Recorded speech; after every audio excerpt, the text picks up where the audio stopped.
मित्रांनो, अशा पद्धतीने आपण आता कोंगजाईच्या डोंगरावरती पोहोचलेलो आहोत आणि इथं आल्यानंतर सगळ्यात पहिलं काही काम केलं असेल तर ते आपलं आपण कुठे गेलं पाखरू उडवलेलं आहे मंदिराच्या वरती आहे. आता आपण मंदिराकडे चाललो आहे.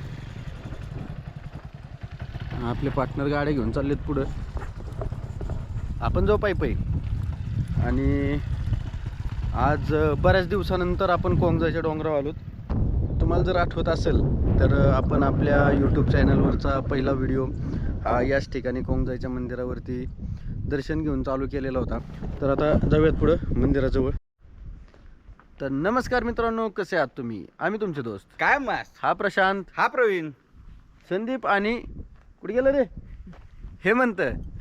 स्वागत आहे तुमचं आपल्या एका नवीन व्हिडिओमध्ये आणि स्वागत आहे तुमचं आपल्या यूट्यूब चॅनलवर ज्याचं नाव आहे MH16+. कुठंच नाही निघायचं. तर आत्ता आपण आलेलो आहोत कोंगजाई डोंगरावरती, जे की आमच्या श्रीगोंदा तालुक्यातल्या उंच डोंगरांपैकी एक आहे. आज आहे गतहारी उर्फ गटारी दीप अमावस्या आणि आखाडाचा शेवटचा दिवस. वातावरण आणि सध्या पावसामुळे झालेलं हिरवगार निसर्ग यांचा आस्वाद घेण्यासाठी आज आपण आलेलो आहोत या ठिकाणी. काय झालं डोक्याला हात लावून बसलो तू?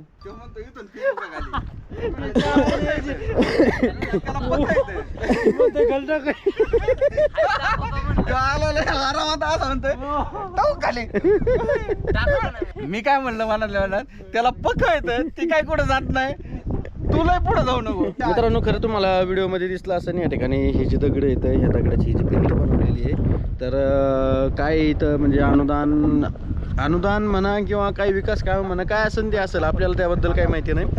पण त्याच्या अंतर्गत भरपूर कामं चालू येतं. ही भिंत ही त्याचाच एक भाग आहे, कारण की इथं बऱ्यापैकी आधी ना उतार असायचा.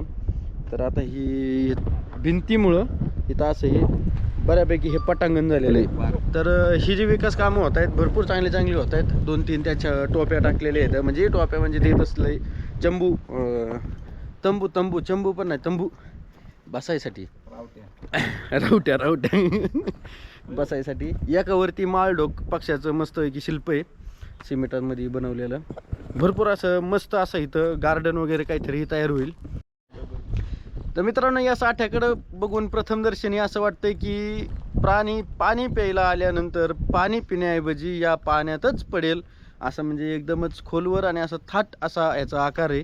त्याच्यामुळं जर समजा सहसा ह्याच्यात जर प्राणी पडला तर त्याला बाहेर निघायला थोडीशी अडचणी. आणि मित्रांनो, आपल्याला हे जे दिसत आहे, हे जे गोल राऊंडमध्ये तयार केलेलं जे स्क्वेअर पाईपाचे जे कमानीसारखं जे डिझाईन आहे, तर या डिझाईनमध्ये या स्ट्रक्चरवरती एक विशिष्ट पद्धतीचे वेल ही सोडली जाते. ते प्रत्येक कमानीला पकडून एक सुंदर असं या ठिकाणी बगीचा तयार होतो. तर भोपळ्यासारखी असणारी ही वेल, याचं नाव परफेक्ट जर कोणाला माहीत असेल तर कमेंट करून नक्की सांगा. सगळ्यात पहिल्यांदा गोप्रो घेतला होता तेव्हा आपण कोंगजाईला चालतो. ZV घेतला होता तेव्हा आपण कोंगजाईला चालतो. आता ड्रोन घेतलाय तेव्हा पण आता आपण कोंगजाईला चाललेलो होतो. आता हे थोडासा पाऊस कमी होऊन देऊ, भिजायला लागलो आता आम्ही. आणि मग काय करू आपण, इथून ड्रोन उडवायचा खाली. बघा पाऊस क्षणोक्षणी आपल्याला या डोंगरावरून वाढणारा पाऊस जाणवतोय. पलीकडचा डोंगर मध्येच दिसतोय, मध्येच दिसायचा बंद होतोय, मध्येच असं वाटतंय की धुकं पडलंय की काय, पण हा पाऊस आहे, नीट बघा. तर मित्रांनो, आपण बघू शकता आता हा जो कोंगजाईचा हा डोंगर आहे, हा जो माळ आहे पूर्ण, हा किती मस्त दिसतोय ड्रोन मधून. आम्ही पण पहिल्यांदाच बघतोय, कारण की ड्रोनच आपला नाव आहे, आता अगदी 2-3 दिवसापूर्वी घेतलेला आहे. आता इथं बसल्या अशी एक युक्ती सुचली की आता आपण काय करूयात, कोंगजाईच्या या डोंगरावरून ड्रोन उडवूयात आणि तो लँड करूयात खाकीबाबाच्या मंदिरावरती. तर आयडिया तर सुचली, बघू कितपर्यंत सक्सेस होते ती. टेक ऑफ तर खूप मस्त झालेलं आहे, पण वाऱ्याचा अचानकच वेग वाढायला लागलेला आहे. अरे देवा, काय खरं नाही गड्या. मित्रांनो, टेक ऑफ खूप मस्त झालंय, सगळं सीन अगदी व्यवस्थित दिसत होता. परंतु काय झालंय, आपण ॲक्च्युली डोंगरावरती आहेत आणि या ठिकाणाहून आणखी वाऱ्याचा वेग वाढल्यामुळं आपल्याला जे खाकीबाकडे जायचं होतं तर त्याच्याऐवजी ड्रोन आपला थोडासा खांडगावच्या दिशेने जातोय. तर मला वाटतं की आपण ह्याला लँडिंग करूयात. हिम्मत गाडी काढ, चल लवकर, हिम्मत चल. आपण गाडीवरती ड्रोन पकडायचा प्रयत्न करूयात. ड्रोन जर उतरला मध्येच तर तिथंच त्याला लँड करू आणि पुन्हा एकदा उडवू. मित्रांनो, तुमच्या कोणाच्या घरी पारिजातकाचं झाड आहे का? तुम्ही बघितलं असेल की सकाळ सकाळी पारिजातकाच्या म्हणजे प्राजक्ताच्या फुलांचा इतका सुंदर सडा पडतो.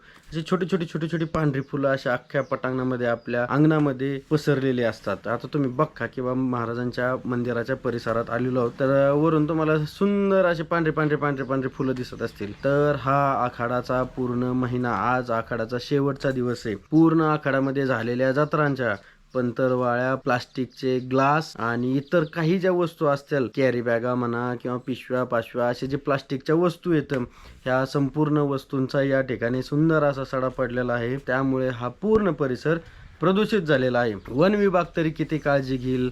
ते काय स्वच्छता करायला येणार आहेत का? आपला कचरा आपली जबाबदारी. मित्रांनो, परतच्या वेळेस इथं जर कोण आपल्यातलं कोण सबस्क्रायबर पैकी किंवा आपले व्हिडिओ बघणारं जो कोणी असेल, त्यांची जर यात्रा या ठिकाणी होणार असेल, कापाकापी असेल, कंदुरी असेल, जेवण असेल तुमचं, तर प्लास्टिकचा वापर कमीत कमी करा आणि आपला कचरा आपली जबाबदारी, त्याची व्यवस्थित विल्हेवाट लावा. तर मित्रांनो, भरपूर वेळ झालाय, 3:15 वाजत आलेले आहेत आणि आपला हा व्हिडिओ इथेच संपूयात. तर तुम्हाला आपला व्हिडिओ कसा वाटतोय? ड्रोन मधून काढलेले व्हिडिओ कसे वाटतायत? काही सजेशन्स आहेत का? कॉम्प्लिमेंट्स आहेत का? तर ते आम्हाला नक्की कमेंट करून सांगा. आणि 2 दिवसापूर्वीच आपला नवीन ड्रोन आपल्यापर्यंत पोहोचल्यानंतर आपण देऊळगाव मध्ये तळ्याकडं असे 2-3 ठिकाणचे शूट केलेलं आहे, ते आपल्या चॅनल वरती टाकलेले आहेत. ते व्हिडिओ पण एकदा नक्की चेक करा. तोपर्यंत टाटा, बाय बाय. भेटूयात पुन्हा एकदा एका नवीन ठिकाणी, कारण आता लवकरच श्रावण चालू होतोय. लवकरच कुठल्या तरी महादेवाच्या मंदिराला भेट देऊ आणि त्या ठिकाणी भेटू. तोपर्यंत गुड डे, आदेश.